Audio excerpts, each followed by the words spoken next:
what we have here are three of the models that we use as part of our business value engineering program for different types of improvements that GitHub is having with our customers.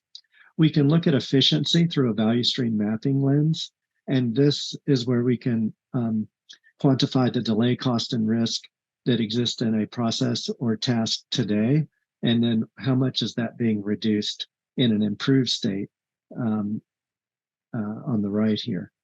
Now, what we see in the middle is the developer's view of this, or the engineer's view, where if you're working on a less efficient process, your little blue pie slice of productive time is smaller, whereas if you're working in a more efficient process, that pie slice is larger.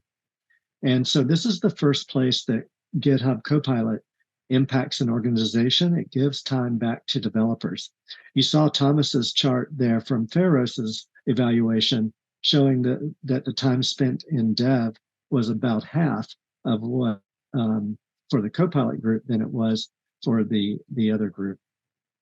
These are typical time savings that we are seeing, and giving all of that time back to developers is a very powerful benefit.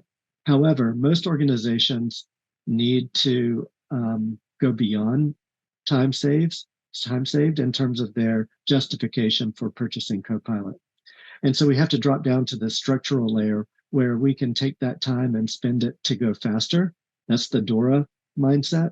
Or we can spend it in ways that does not affect the frequency of change. Things like modularity, things like testing, things like improving onboarding, housekeeping for a repository or an environment.